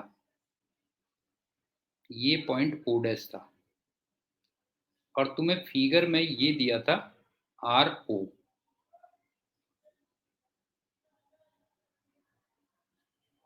ये दिया था ना आर ओ दिया था ना बेटा जो है। और मान लो ये कोई आई पॉइंट है, ठीक है, ये कोई आई पॉइंट है, तो देखो ये वाला जो वेक्टर रहा होता, ये रहा होता आर आई वेक्टर, और ये वाला जो वेक्टर रहा होता, ये रहा होता आर आई डैश रहा होता। तो अगर तुम वेक्टर नॉलेज यूज करो तो जो आर आई डैश होगा ये बनेगा R I vector minus R O vector. मेरे ख्याल से समझ में आ रही होगी बेटा, ये फिगर समझ में आ रहा होगा कि अगर सपोज करो ये पॉइंट ओ है, ये पॉइंट ओ डैश है, और ये कोई जनरल पॉइंट आई है, तो आर आई वैक्टर कौन सा है, आर ओ वैक्टर कौन सा है, और आर आई डैश वैक्टर कौन सा है। एक तो ये आ गया। दूसरा क्या कर रहा हूं मैं, ध्यान से देखना, जब मुझे ओ के अबाउट निकालना था, तो एल ओ में कितना लिखूंगा, एल ओ लिखूंगा summation M I R I cross V I. ये तो हो गया एल ओ। और अगर मैं एल ओ डैश निकालना है मुझे, तो फिर क्या हो गया, देखो summation M I R I dash cross V I. I think समझ में आ रहा होगा, यही हमें निकालना है। और आर आई डैश मैंने कितना लिखा है, देखो आर आई डैश मैंने लिखा है R I vector minus R O vector लिखा हुआ है। इसका मतलब ये हो गया समेसन एम आई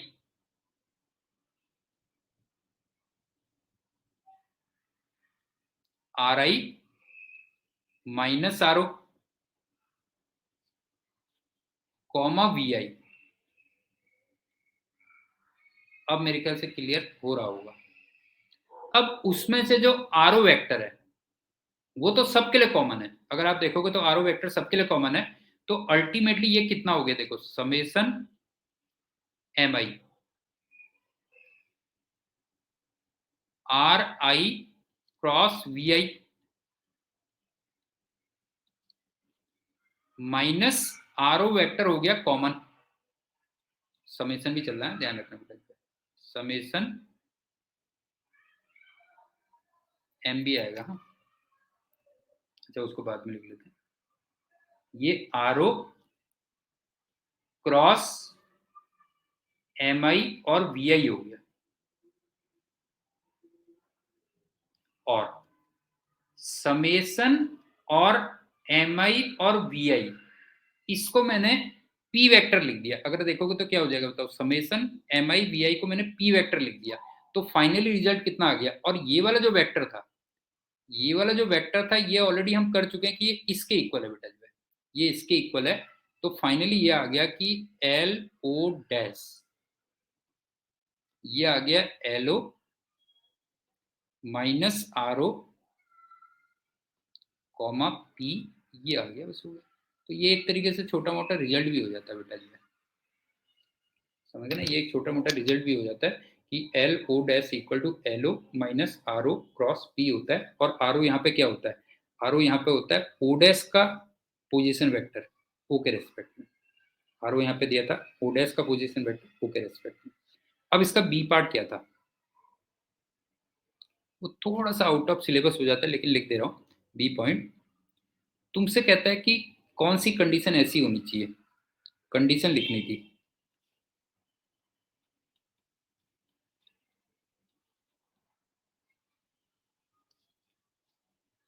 कि एल ओ डैश वो इंडिपेंडेंट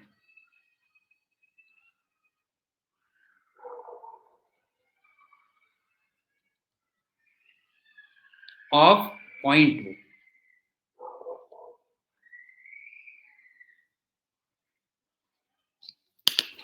मतलब एक तरीके से आप कोई सा भी पॉइंट सेलेक्ट कर लो, कोई सा भी आप पॉइंट सेलेक्ट कर लो, एंगुलर मोमेंटम की वैल्यू कांस्टेंट हो, कौन सी ऐसी कंडीशन हो।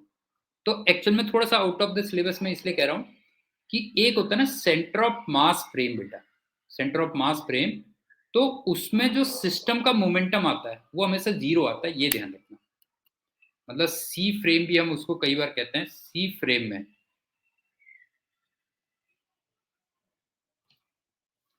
सिस्टम का जो पी होगा वो हमेशा जीरो आता है। तो आप ये बताओ कि अगर ये वाला टर्म जीरो हो जाए तो तुम्हें लग रहा है एल ओ डैश और एल ओ की वैल्यू इक्वल होगी बेटा, बताओ जो है। नहीं, अगर ये पी वेक्टर जीरो आ जाएगा तो एल ओ डैश और एल ओ इक्वल होगा कि नहीं होगा, बताओ जो है। तो उस केस में जो एल ओ डैश होगा वो एल ओ के इक्वल हो जाएगा, बस हो जाएगा।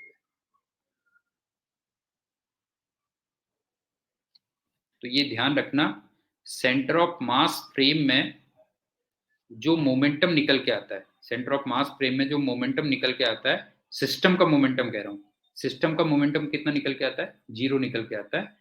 तो इसका मतलब एलओ डैश और एलओ क्या होंगे, इक्वल होंगे। तो इसका मतलब सेंटर ऑफ मास फ्रेम में अगर तुम निकालोगे तो फिर वो जीरो। इसको मैं थोड़ा सा एक सिंपल एग्जांपल से प्रूव भी कर देता हूँ कि सेंटर ऑफ मास फ्रेम में मोमेंटम की वैल्यू जीरो कैसे आती है। वैसे सिलेबस में नहीं है, जस्ट अपनी नॉलेज के लिए कर लो। जैसे ये है, देखो ये मान लो 1 kg का मास है और ये इधर को जा रहा है, कुछ भी कह लो 3 मीटर पर सेकंड से, और ये 2 kg का मास है और ये इधर को जा रहा है मान लो 6 मीटर पर सेकंड से, 6 नहीं 9 कर देता हूँ। तो एक बात बताओ, इसका जो सेंटर ऑफ मास होगा, पहली बात तो 3 kg का होगा, नहीं है, पहली बात तो 3 kg का होगा। और उसकी जो वेलोसिटी होगी वो तुम्हें याद होगा P total upon M total होता था। अब पी टोटल कितना है देखो, इस वाले पार्टिकल के पास 3 का मोमेंटम है और इस वाले पार्टिकल के पास 18 का मोमेंटम है। अपॉन मास आ गया 3। समझ में आ गई बात? P total upon M total ये आ गया, तो ये बन गया 7 मीटर पर सेकेंड मेरे ख्याल से। 21/3 7 मीटर पर सेकेंड। अब मैं इस फ्रेम में देख रहा हूं, इस फ्रेम में इसकी जो वेलोसिटी है, इस फ्रेम में इसकी जो वेलोसिटी है वो इधर को 4 मीटर पर सेकेंड है।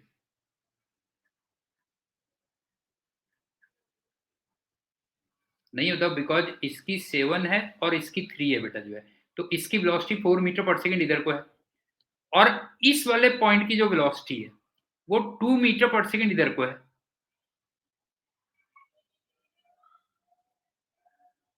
इसका मतलब इस ब्लॉक का जो मोमेंटम आया वो 2 इंटू 2 4 इधर को आया,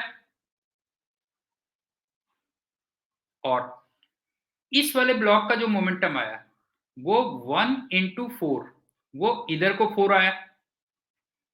तो अब तुम्हें देख रहा होगा कि टोटल मोमेंटम इस फ्रेम में कितना आ गया बेटा जो है, 4 उसका आ रहा है 4 इसका आ रहा है, तो इसका मतलब टोटल मोमेंटम कितना आ गया, 0 आ गया। तो यहां से तुम एक कंक्लूजन निकाल सकते हो कि सी फ्रेम से अगर तुम किसी सिस्टम का मोमेंटम निकालोगे तो वो हमेशा क्या आता है बताओ जो है, 0 आता है। तो मेरे ख्याल से ये पॉइंट क्लियर होगा। अब चलते हैं अगला क्वेश्चन।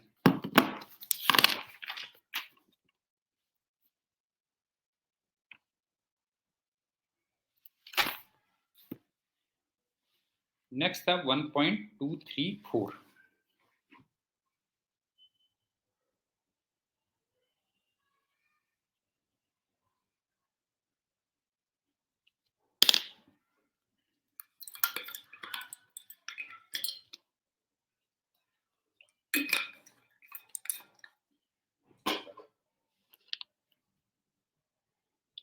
ये एक रॉड थी,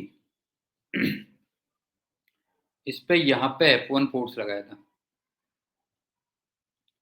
और यहाँ पे F2 फोर्स लगाया था, और ये डिस्टेंस ए थी।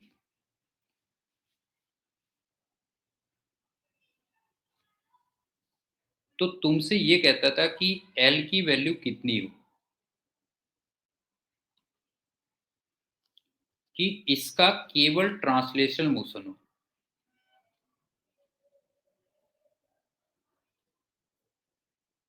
विद गिवन एक्सीलरेशन,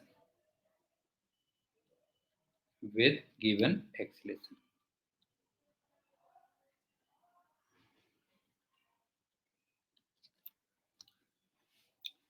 अब एक सिंपल सी बात है कि मैं चाहता हूं कि इसका केवल ट्रांसलेशनल मोशन हो।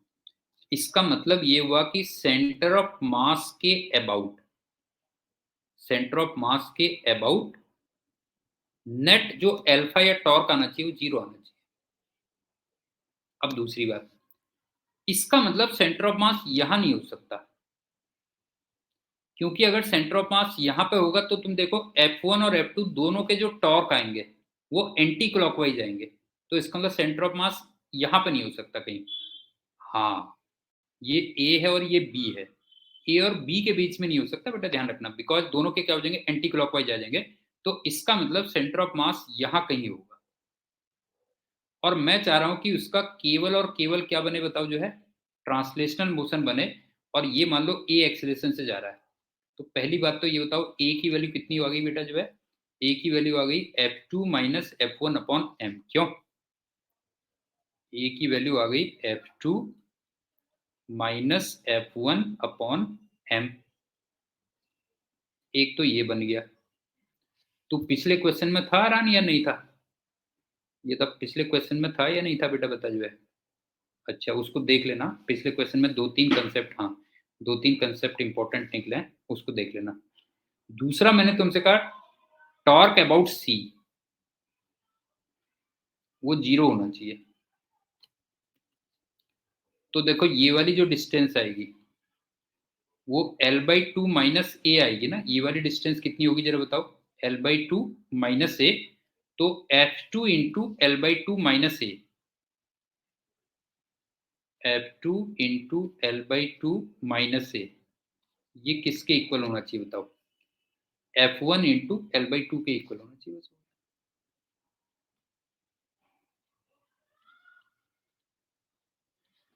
आई थिंक पॉइंट क्लियर हो गया होगा कि अगर तुम किसी का चाहते हो कि केवल और केवल ट्रांसलेशनल मोशन हो, तो इसका मतलब सेंटर ऑफ मास के अबाउट नेट टॉर्क क्या आने चाहिए, 0 होने चाहिए। ये नेक्स्ट चलते हैं 1.236।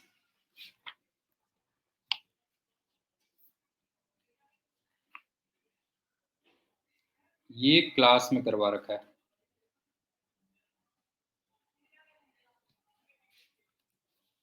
फिर आते हैं 1.237।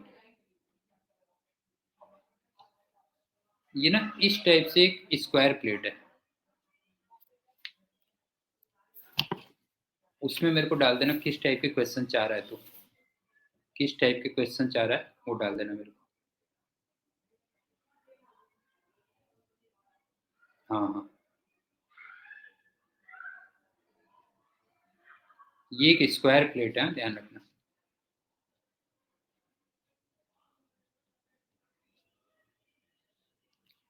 और यहाँ पे एक फोर्स ये लगाया हुआ है, एक फोर्स इधर को था √2F,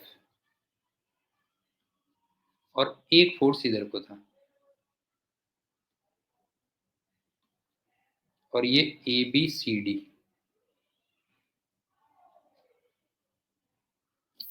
ये था।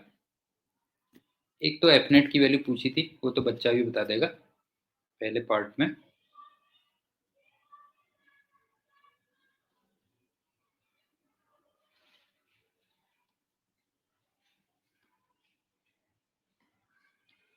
टू एफ आ रहा होगा राइट हैंड साइड में। देखो ना, इसके दो कंपोनेंट हो गए ना बेटा, ये और ये, क्यों नहीं है, दोनों ये कंपोनेंट हो गए, ये और ये, तो 2f आ रहा होगा। एक तो ये हो गया। दूसरा कहता है कि पॉइंट ऑफ एप्लीकेशन उसका कहां पर हो, अगर वो BC पे लग रहा हो कहीं पे। दूसरा पार्ट ये था,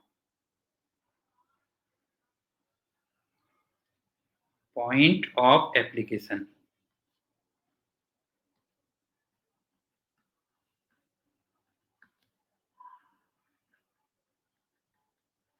वो क्या हो कि अगर वो एक्टिंग ऑन BC,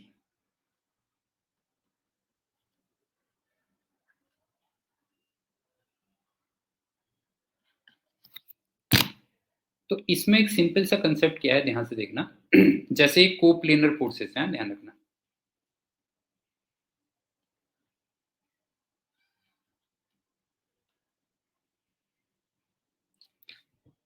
किसी भी पॉइंट के अबाउट जो नेट फोर्स का टॉर्क होगा, वो अलग अलग इंडिविजुअल फोर्सेस के टॉर्क के इक्वल भी आता है। दोबारा सुन लो क्या कह रहा हूं। About any point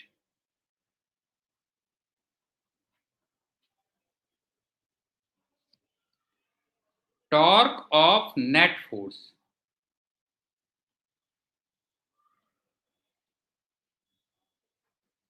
equal to summation of torque of individual forces. आई कह दे रहा हूं। पहले ये बताओ, ये स्टेटमेंट क्लियर हुआ या नहीं हुआ बेटा, बताओ। जो है स्टेटमेंट क्लियर हो गया ना, क्या कह रहा हूं जो है कि किसी भी पॉइंट के अबाउट जो नेट फोर्स का जो टॉर्क आएगा, वो इंडिविजुअल जो फोर्सेस होंगे वो हो गया, बस हो गया। तो अब तुम क्या कर लो, मान लो तुमने ये मान लिया कि नेट फोर्स यहां पे लगा हुआ है, लेट नेट 2F यहां पे लगा हुआ है, ये P पॉइंट है।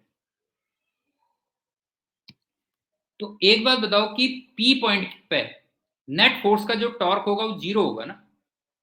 ये बताओ P पॉइंट पे वही तो निकालना था मैं, P पॉइंट कौन सा है बेटा जो है। ये बताओ P पॉइंट हमें निकालना था कि नहीं निकालना था, P पॉइंट कौन सा है बेटा जो है। तो मैं इसी के अबाउट कर दे रहा हूँ, P पॉइंट के अबाउट ही कह रहा हूँ। तो ये बताओ P पॉइंट के अबाउट नेट फोर्स का टॉर्क कितना होगा, जरा बताओ जो है। नेट फोर्स का टॉर्क 0 हो जाएगा, क्यों। ये वाली वैल्यू 0 आ जाएगी। तो इसका मतलब इंडिविजुअल फोर्सेस का जो टॉर्क होगा इसको भी 0 कर दो, बस हो गया। Put this side also 0।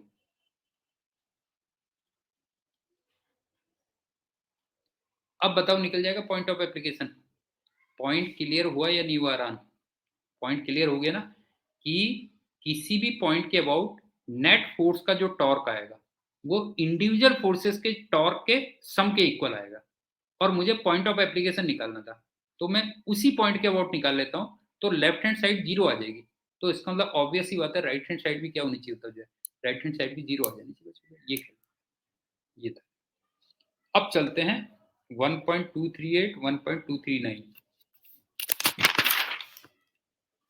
1.240, 1.241, ये सब क्लास में करवाए हुए बेटा जो है। 1.238 से 1.241 ये सारे के सारे क्लास में करवाए हुए।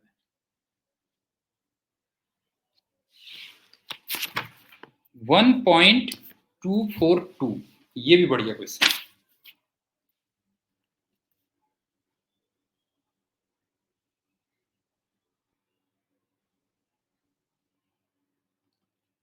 तुम्हें जो एक्सप्रेशन यूज करना है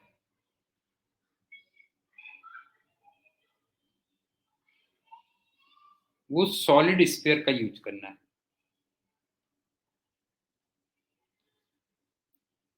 I इक्वल टू 2/5 mr², ये एक्सप्रेशन यूज करना है।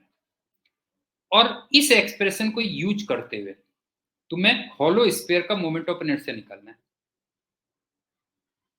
आई हॉलो कितना होगा ये निकालना है।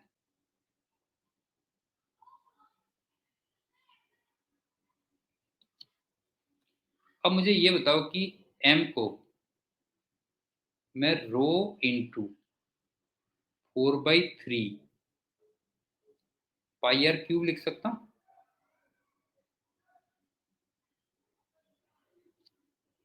ये बताओ, इसको मैं rho into 4/3 pi are cube लिख सकता हूँ। तो इसका मतलब ये कितना आ गया बेटा, 8/15 रो पाई आर की पावर 5। क्यों, कितना आ गया मेरे ख्याल से? आई की वैल्यू कितनी आ गई, 8/15 रो पाई आर की पावर 5। देखना कहीं पे कैलकुलेशन मिस्टेक तो नहीं है बेटा, ये बताओ जो है, कैलकुलेशन मिस्टेक तो नहीं है, देख लो बेटा जो है। ये आ गया ना, 8/15 रो पाई आर की पावर कितना आ गया, पाई भी आ गया। अब मुझे ये बताओ कि मैं डी आई अगर लिखूं, डी आई, तो ये कितना हो गया देखो, 8/15 रो पाई 5 आर की पावर 4 इंटू डी आर। मेरे ख्याल से इसमें भी कोई प्रॉब्लम नहीं होगी। ये आ गया।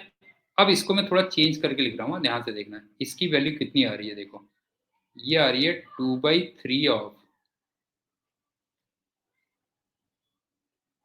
रो into 4 pi r² into D R into r²। पहले ये देखो ये इसके इक्वल है कि नहीं निकलता। 2/3 ऑफ इतना, ये इतना आ रहा है कि नहीं आ रहा है? मेरे ख्याल से यही आ रहा है ना। अब एक्चुअल में यही तो है, देखो ये कितना है बेटा जो है, ये वाली चीज अगर आप देखोगे ये क्या है, हाँ हाँ, ये छोटा सा मास है डीएम। जैसे तुम ये बताओ कि जैसे यहाँ पे है बेटा जो है, ये पूरा बन गया है, इसकी रेडियस आर हो गई है। अब मैंने थोड़ा सा इसमें रेडियस का इंक्रीज किया, ध्यान से देखना बेटा जो है, इसमें थोड़ा सा इंक्रीज किया रेडियस का। तो इतने पोर्शन का मास कितना बनेगा बताओ जो है, इतने पोर्शन का जो मास बनेगा वो बनेगा density into 4 pi R square into D R.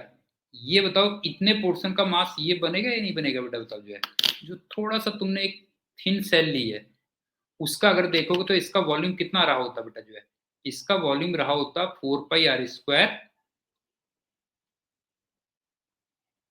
Into D R रहा होता। समझ में आ गया रोहक, समझ में आ गया बेटा, ये 4 pi R square into D R रहा होता बेटा जो है। तो बस हो गया, इसको यहाँ पे करके देखो तो ये कितना आ गया बताओ जो है, 2/3 डीएम जो मास आया इंटू आर स्क्वायर, ये आ गया ऐसे कर। तो मेरे ख्याल से क्लियर हो गया होगा ना, ये वाला पॉइंट भी क्लियर हो गया होगा, उसको यूज करते हुए कैसे करना है जो है। तो एक बार थोड़ा सा रिपीट कर लेते हैं, आज हमने क्या क्या पढ़ा और उससे हमने क्या क्या लर्न किया। कितना टाइम है?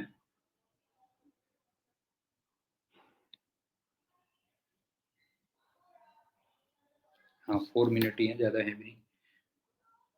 रोहक, इसमें ना एक्चुअल में उसमें जाओगे तो तुम्हें मिल जाएंगे, जब तुम थोड़ा सा टाइम लगता है रिकॉर्डिंग में, थोड़ा सा टाइम लगता है बेटा, थोड़ा सा टाइम लगता है, 5-6 घंटे के बाद रिकॉर्डिंग अवेलेबल हो पाती है इस प्लेटफॉर्म में। मैं एक बार रिपीट कर दे रहा हूँ सारे।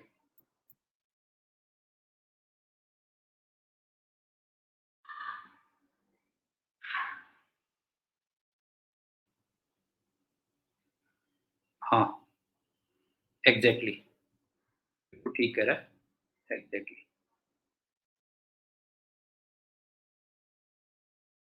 देखना ना, थोड़ा सा पूरा कर लेते हैं। ये था,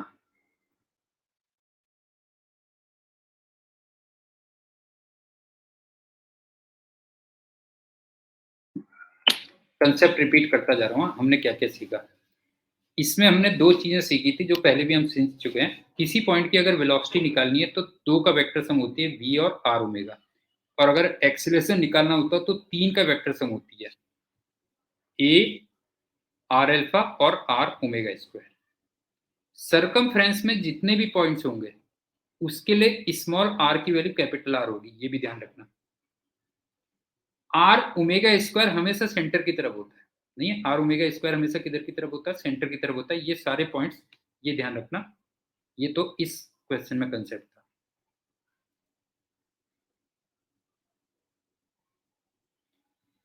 इसमें बहुत ज्यादा कंसेप्ट नहीं थे। टॉर्क इक्वल टू क्या था,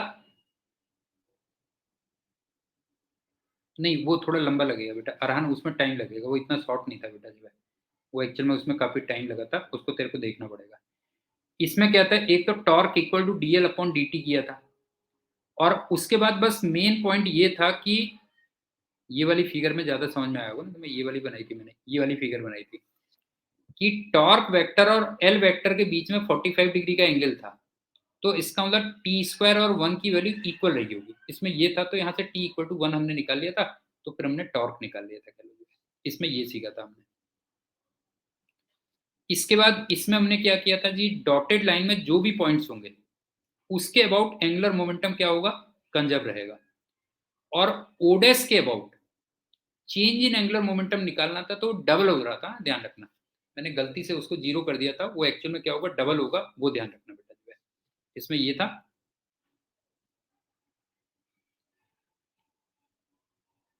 इसमें हमने क्या सीखा था, सी पॉइंट के अबाउट एंगुलर मोमेंटम हमेशा कांस्टेंट रहता है पूरा वेक्टर, ओ के अबाउट केवल मैग्नीट्यूड कांस्टेंट होता है। और किसी भी पॉइंट के अबाउट अगर मेरे को एंगुलर मोमेंटम निकालना है तो वही इनिशियल फॉर्मूले पे जाओगे, एम आर क्रॉस वी, वो तुम्हें करना है, बस वो ध्यान रखना है। एक ये हो गया।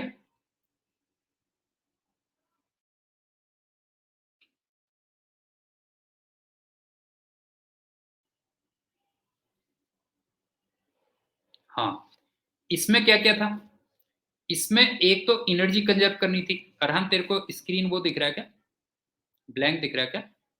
नहीं तेरे में गड़बड़ है। एक इसमें क्या था, एक तो हमको एनर्जी कंजर्व करनी थी, और दूसरा सबसे इंपॉर्टेंट पॉइंट क्या था बेटा जो है, दूसरा इंपॉर्टेंट पॉइंट ये था कि ओ पॉइंट के अबाउट टेंशन का टॉर्क तो जीरो होगा, mg का टॉर्क आएगा, लेकिन mg वर्टिकल है, तो उस टॉर्क का जो वर्टिकल कंपोनेंट आएगा वो हमेशा 0 होगा। नहीं है, मतलब उस टॉर्क का जो वर्टिकल कंपोनेंट आएगा वो हमेशा क्या होगा, 0 होगा। इसका मतलब वर्टिकल एक्सिस के अबाउट जो एंगुलर मोमेंटम आएगा, मतलब वर्टिकल डायरेक्शन में जो एंगुलर मोमेंटम रहेगा वो क्या रहेगा, कांस्टेंट रहेगा। ये हमने सीखा था।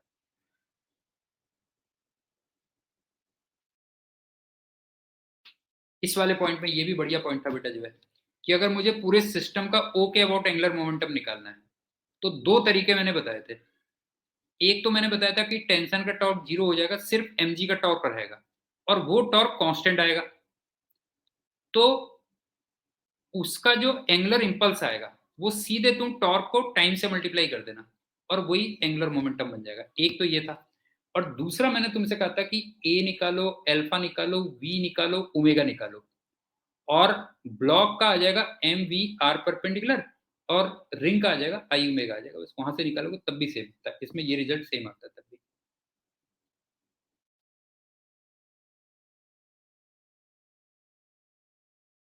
हाँ, ये वाला पॉइंट सही था। इसको तुम्हें याद होगा, इसको हमने क्या किया था, L O dash equal to L O minus R O cross P, ये रिजल्ट निकाला था हमने। L O dash equal to L O minus R O cross P निकाला था। एक तो ये फाइंड किया था। दूसरा मैंने कहा था कि सी फ्रेम से, सेंटर ऑफ मास फ्रेम से अगर तुम सिस्टम का मोमेंटम निकालते हो तो 0 होगा। इसका मतलब पी की वैल्यू 0 होगी। तो L O dash equal to L O के इक्वल हो जाएगा। इसका मतलब किसी भी पॉइंट के अबाउट एंगुलर मोमेंटम क्या रहेगा, तो जो सेम रहेगा सी फ्रेम से। इसमें ये कंसेप्ट हमने सीखे थे।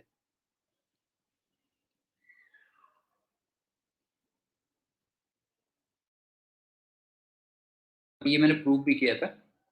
और ये कंसेप्ट सिंपली था कि अगर मुझे सिर्फ ट्रांसलेशनल मोशन करवाना है तो सेंटर ऑफ मास के अबाउट नेट टॉर्क क्या आना चाहिए, 0 होना चाहिए। इसमें हमने ये कंसेप्ट सीखा था। इसमें हमने क्या कंसेप्ट सीखा कि किसी भी पॉइंट के अबाउट जो नेट फोर्स का टॉर्क होगा that is equal to summation of torques of all other forces, मतलब जो इंडिविजुअल फोर्सेस थे उसका कह लो जो है। तो अगर मुझे पॉइंट ऑफ एप्लीकेशन निकालना है तो मैं उसी के अबाउट टॉर्क निकाल दूं बेटा जो है। उसी के अबाउट टॉर्क निकाल दूं तो उसमें लेफ्ट हैंड साइड 0 आ जाती थी, तो ऑब्वियस सी बात है राइट हैंड साइड भी क्या होनी चाहिए, 0 होनी चाहिए। ये था। एंड आई थिंक ये लास्ट ही क्वेश्चन था ना। हाँ, ये भी बढ़िया क्वेश्चन था कि I equal to 2/5 M R square से हमने स्पेरिकल सेल का मोमेंट ऑफ इनर्शिया कैसे, ये है। तो बाकी चलो नेक्स्ट उसमें मिलते हैं। Okay, thank you and goodbye. Good bye.